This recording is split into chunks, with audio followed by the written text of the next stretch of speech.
Je vais tout niquer en fait. Vous êtes pas prêts. Vous allez être choqués. Ow!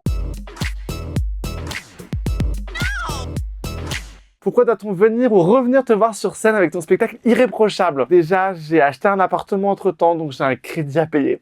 Donc ça serait bien de venir voir le spectacle pour ça. Et qu'il paraît que ça fait reculer l'extrême droite et que ça sauve des loutres qui sont victimes de la famine. Ça te fait du bien de parler du viol que tu as subi à 13 ans dans ton spectacle. Ça me fait du bien de le faire juste pour montrer aux gens une autre facette que le côté un peu solaire et bon pote qu'on pouvait avoir de moi jusque-là. C'est cool aussi de dire aux gens, en fait, les gens qui vous entourent et qui sont des gens qui ont l'air hyper heureux, etc., ont aussi une part d'ombre autre que celle de Cahuzac. Je n'ai jamais eu de compte en suite Jean-Jacques Bourdin. Il paraît que grâce à ce spectacle, tu as cessé de voir ta psy. Un jour, on s'est vu et puis elle m'a dit « Oui, mais je crois que vous êtes arrivé au bout de ce processus. » Et en vrai, moi, je pense qu'elle avait surtout envie de prendre un peu sa retraite et de profiter de sa maison dans les Hamptons qu'elle s'est payée grâce à toutes les séances que j'ai eues avec elle. Je l'embrasse bien fort. Mais il est temps que je profite de la piscine. Tu te sens comment quand tu vas sur le compte Instagram de Britney Spears? Je me sens sur la sellette. Et en même temps, je l'aime profondément, donc je suis pas objectif, mais je la trouve touchante et assez drôle, quoi. Le coup de ces couteaux là, fake.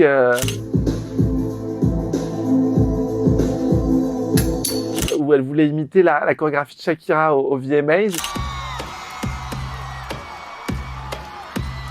Les flics ont débarqué chez elle, quoi. Alors qu'elle a passé 13 ans sous tutelle, les mecs, peut-être vous auriez pu y aller avant, quoi. C'était comment de remplir l'Olympia? Alors, c'est pas tout à fait la question. Il faudrait dire c'était comment de remplir 3 fois l'Olympia. Et c'était fou. Et en même temps, j'ai l'impression que c'est pas arrivé tellement j'y crois pas, mais j'ai dans mes toilettes la photo de l'Olympia avec mon prénom. Au début, je m'étais dit, est-ce que je la mettrais pas au-dessus de mon lit? Et je me suis dit que c'était peut-être un peu chelou si je ramenais quelqu'un à la maison, qu'on soit en train de baiser avec mon nom sur l'Olympia.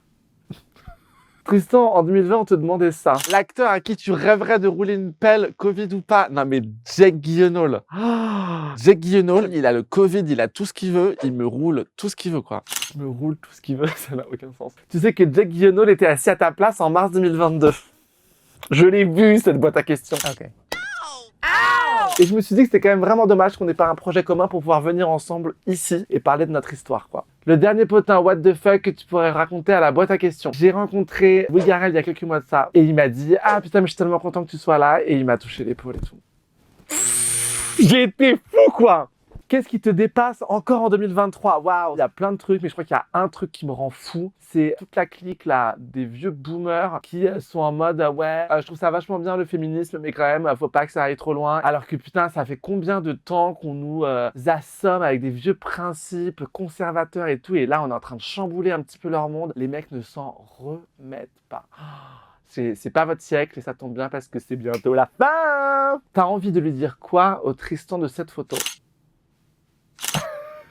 J'ai envie de lui dire, même si à ce moment-là, c'était pas ouf ce qui se passait un peu dans ta tête et dans ton humeur, et ben en fait, ça va aller. J-80 avant Noël, ça va? Putain, J-80 là?